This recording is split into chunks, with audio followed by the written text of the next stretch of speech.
Bonjour à tous, je suis le Captain Matt et aujourd'hui je vais vous parler de la théorie des jeux.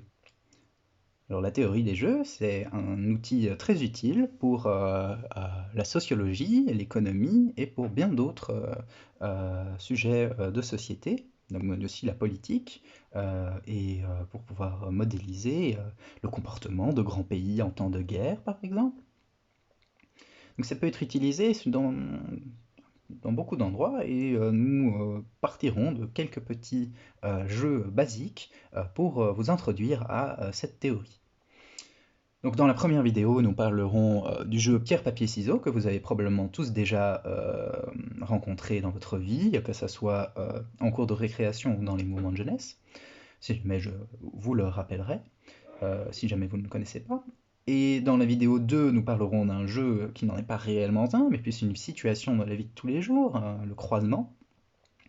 Dans la vidéo 3, nous parlerons de la série de livres Hunger Games et comment est-ce qu'on peut modéliser la course vers la corne d'abondance comme une sorte de jeu entre Katniss, l'héroïne, et Pita, le héros de cette série de livres.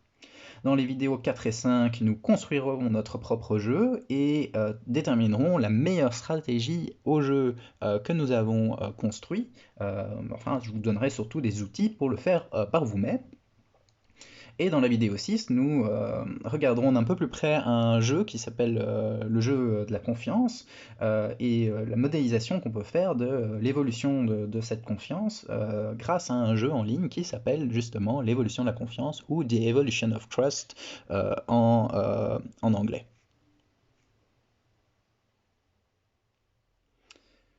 Donc, commençons tout de suite avec la présentation de notre premier jeu qu'on va dire un jeu simultané, parce que les deux joueurs vont jouer et faire leur choix en même temps. Alors, comment est-ce qu'on va modéliser ça? Donc nous avons moi, moi je suis ici, et mon adversaire, juste ici, et on va jouer à pierre, papier, ciseaux. Qu'est-ce que ça veut dire, pierre, papier, ciseaux? Ça veut dire que chacun d'entre nous, on peut jouer soit de pierre, soit de papier, soit de ciseaux. Donc on va faire notre choix, et selon le choix de l'adversaire, eh bien, on va gagner un point ou perdre un point. Donc quand notre adversaire nous bat, il nous prend un point, et lorsqu'on bat notre adversaire, on lui prend un point. Donc comment est-ce qu'on va pouvoir modéliser la situation? On va pouvoir modéliser la situation grâce à ce petit tableau. Donc je vais le redessiner juste ici. Je vais utiliser un autre marqueur. Donc nous avons un tableau à 3 entrées pour les 3 choix. Hop. Voilà. À 3 entrées pour les 3 choix de mon adversaire et à 3 entrées pour les 3 choix que moi je peux faire. Hop, hop. Je vous invite à remplir le tableau avec moi. Donc ça, ce sont les choix que moi je vais pouvoir faire. Donc, je peux faire pierre, je peux faire papier et je peux faire ciseaux. Mon adversaire, pareil, il peut faire, donc ici c'est l'adversaire, il peut faire pierre, il peut faire papier, il peut faire ciseaux. Alors, qu'est-ce qu'on va mettre dans chaque case? On va mettre les points qu'on va pouvoir gagner ou perdre lors de ce tour. Donc, si jamais on se trouve dans le cas où moi j'ai joué pierre et que mon adversaire a joué pierre. C'est donc un match nul, aucun de nous ne va recevoir ni perdre de points. On va donc mettre dans cette case 0 les points que moi j'ai gagnés, donc aucun, et 0 les points que mon adversaire a gagnés, donc aucun.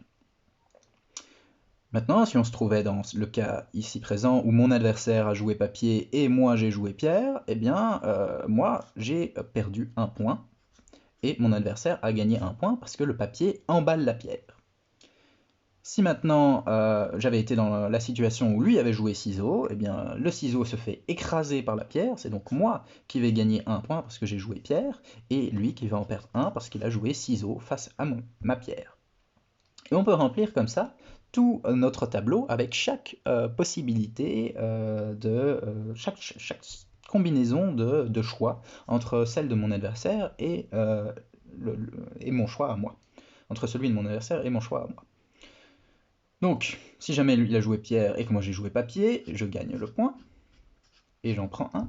Donc je lui prends son point. Papier, papier, match nul. Même chose pour ciseaux, ciseaux, match nul. Papier, ciseaux, le ciseau coupe le papier. C'est donc un point pour celui qui a joué ciseaux, donc mon adversaire, et moi j'en perds un.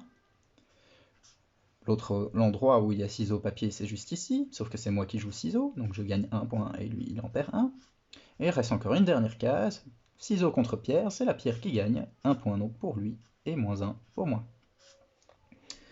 Alors, combien de tours ça va se jouer? Ça va se jouer 3 tours de suite, donc à chaque fois, on va devoir faire simultanément, mon adversaire et moi, un choix parmi les 3 qui nous sont proposés.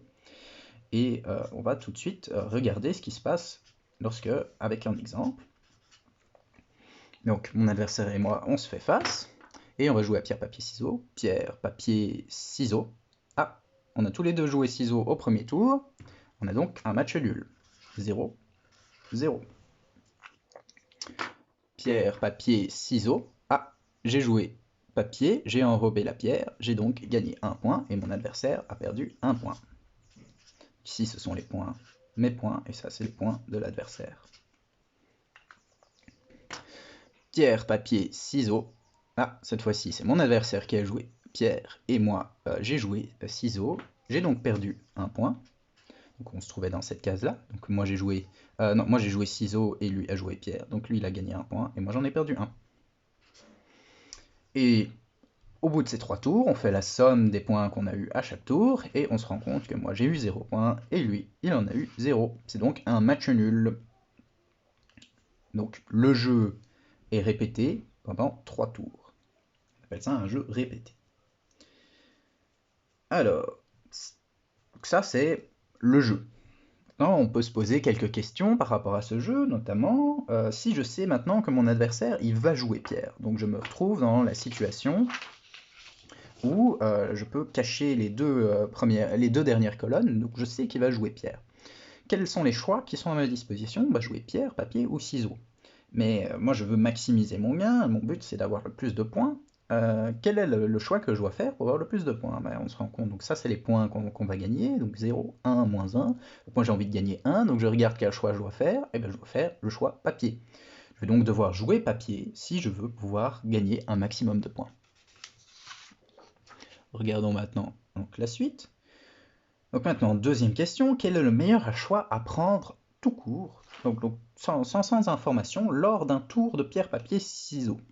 J'ai aucune information sur ce que mon adversaire va faire, je ne sais pas s'il va jouer pierre, papier ou ciseaux, et moi je dois faire un choix. On se rend compte, lorsqu'on regarde un petit peu le jeu de pierre, papier, ciseaux, donc on se rend compte que la pierre bat les ciseaux, que le ciseau bat les papiers, et que le papier bat la pierre. On se rend bien compte que si on échangeait les places de ces trois choix dans cette sorte de diagramme, le jeu restera toujours le même. Chacun des choix semble identique aux autres. Mais en effet, ce jeu est un jeu qu'on appelle symétrique. La plupart tous les choix sont, c'est même un cas particulier de jeu symétrique, tous les choix sont équivalents. Il n'y en a pas un meilleur qu'un autre. Donc il semblerait que le meilleur choix à faire, c'est de ne pas faire de choix en fait. Parce que si jamais, imaginons que je fasse le choix papier, et mon adversaire, s'il remarque que je joue souvent le choix papier, il va pouvoir abuser de moi et jouer plus souvent le choix ciseaux pour gagner plus souvent. Donc en fait, le meilleur choix, c'est ce qu'on appelle un choix aléatoire. Je vais, à chacun des choix, associer une probabilité. Donc on a le choix pierre, on a le choix papier, on a le choix ciseaux.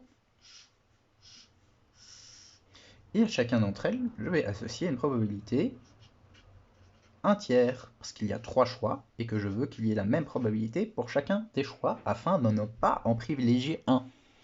Donc, à chaque fois que je vais jouer, au lieu de faire mon choix consciemment et de décider ce tour-ci je vais jouer pierre, ce tour-ci je vais jouer papier, ce tour-ci je vais jouer ciseaux, parce qu'alors là, mon adversaire il pourrait commencer à essayer de deviner qu'est-ce qui se passe dans ma tête et comment est-ce que je réfléchis, et donc il pourrait avoir une idée du choix que je vais faire.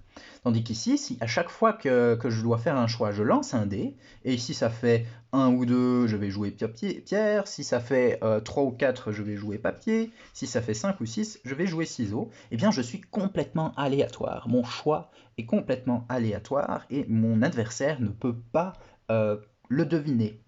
Tandis que si mon choix était déterminé, donc c'est-à-dire si jamais j'avais mis une probabilité de 1, 0, 0, si mon choix c'était d'office pierre, eh bien on se rend bien compte, on a répondu à la question juste avant, qu'avec un tel assignement de probabilité, eh bien c'est certain qu'il va pouvoir me battre en jouant papier pour contrer ma pierre. Donc la meilleure manière, c'est de ne privilégier aucun des choix et de jouer un tiers de probabilité pour chacun des choix. Donc faire un choix équiprobablement aléatoire, ou un choix aléatoire équiprobable. D'ailleurs, les meilleurs joueurs de pierre-papier-ciseaux sont ceux qui sont capables d'être le plus aléatoire possible comparé aux autres, de ne pas être prévisible. Quand tu joues au pierre-papier-ciseaux, la meilleure manière de gagner, c'est de ne pas être prévisible et d'avoir le choix le plus équiprobablement aléatoire possible. Alors, prochaine question. À la fin du premier tour, quelle sera la somme de mon gain et de celui de mon adversaire? Non, je vais revenir sur un point. Donc, pour les choix aléatoires. Donc, un choix aléatoire, c'est l'assignement d'une probabilité à chaque choix disponible. Donc, ici, j'avais assigné un tiers, un tiers, un tiers. Ici, 1, 0, 0, et ça, c'est ce qu'on appelle un choix déterminé, l'assignement d'une probabilité de 1 à un des choix disponibles. Alors, je dois faire bien attention, il faut que la somme des probabilités que j'assigne soit bel et bien égale à 1. Donc, si je fais 1 tiers, plus 1 tiers, plus 1 tiers, ça doit être égal à 1. 1 plus 0, c'est bien égal à 1. Et donc je pourrais, par exemple, dire, je vais faire, si jamais pour 1, 2 ou 3, je vais jouer pierre, pour 4, je vais jouer papier, et pour 5 ou 6, je vais jouer ciseaux, eh bien alors on se retrouve dans un cas où je vais avoir comme probabilité, donc ici, je vais l'écrire juste ici, donc je vais changer. Donc ici, je vais avoir une chance sur 2 de jouer pierre. Ici, je vais avoir une chance sur 6 de jouer pierre. Vous ne voyez pas très bien, je remonte un petit peu. Donc une chance sur 6 de jouer pierre. Et ici, je vais avoir une chance sur 3 de jouer pierre. Si je fais la somme, j'ai bien 1. Mais ici, vous voyez bien, je vais donc je vais lancer le dé. 1, 2 ou 3, je vais jouer pierre. 4, je vais jouer papier. 5 ou 6, je vais jouer ciseaux. Vous voyez bien que je vais privilégier et que je vais jouer plus souvent pierre qu'autre chose. Donc mon adversaire, s'il veut me contrer, il va essayer de jouer plus souvent papier pour pouvoir battre ma pierre. Mais donc, il y a d'autres types de choix qui sont tout à fait possibles. Le choix suivant, où je joue une fois sur 2 pierres, une fois sur 6 papiers, une fois sur 3 ciseaux. C'est un choix possible qu'on peut faire, mais ce n'est pas le meilleur choix. Le meilleur choix, c'est bien le choix équiprobablement aléatoire. Alors, troisième question ici. À la fin du premier tour, quelle sera la somme de mon gain et de celui de mon adversaire? Et au deuxième tour et au dernier tour. On regarde ici, nous, ce qui s'est passé dans notre exemple. Donc ici 0, 0, la somme c'est bien 0. 1 moins 1, la somme c'est bien 0. Moins 1, 1, la somme c'est bien 0. Et donc on se rend compte qu'à la fin du jeu, on aura tous les deux la somme de nos deux scores, de nos deux gains, de nos deux sommes de points, eh bien elle sera nulle. Et on peut se rendre compte de ça aussi dans chaque case de notre tableau des gains. Ici, dans cette case-là, la somme de nos deux gains est bien 0. 0 plus 0, c'est égal à 0. Ici, moins 1 plus 1, c'est bien égal à 0. 1 moins 1, c'est bien égal à 0. Moins 1 plus 1, c'est bien égal à 0. Et pour chacune de ces cases, il n'y a à chaque fois qu'un transfert de points. Il n'y a aucun point qui se crée et aucun point qui se produit. Qui se détruit. Donc rien qui ne se produit et rien qui ne se détruit. On appelle ce type de jeu un jeu à somme nulle. C'est un jeu où la somme des gains et des pertes de tous les joueurs est nulle à chaque tour. Donc c'est un type de jeu intéressant, notamment parce qu'on peut se rendre compte que tous les jeux qui existent peuvent se ramener à un jeu à somme nulle. Donc il y a juste besoin d'étudier les jeux à somme nulle que pour pouvoir comprendre la dynamique d'un jeu.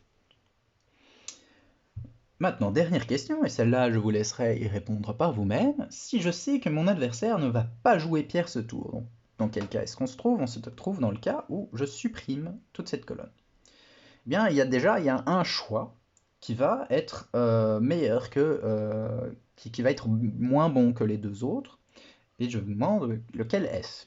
Quel choix est-ce que je n'ai vraiment pas intérêt à faire lorsque je sais que mon adversaire ne va pas jouer pierre? Qu'est-ce que devient alors le tableau des gains si j'enlève le choix que mon adversaire ne va pas faire et le choix que moi je n'ai pas d'intérêt à faire? Et vous vous rendrez bien compte alors que ça crée un nouveau jeu qui cette fois-ci est vachement différent et qui désavantage mon adversaire parce qu'en effet, avoir une information sur le jeu de mon adversaire, sur ce que mon adversaire va faire, ou surtout ici sur ce que mon adversaire ne va pas faire, me donne un avantage dans le jeu que je suis en train de jouer contre lui, car j'ai plus de chances de gagner des points que lui à partir de ce moment-là. Je vous laisse y réfléchir et vous pouvez répondre dans les commentaires de la vidéo. Alors c'était la fin de cette première vidéo, j'espère qu'elle vous aura plu et vous pouvez regarder tout de suite après avoir répondu à cette question la seconde vidéo.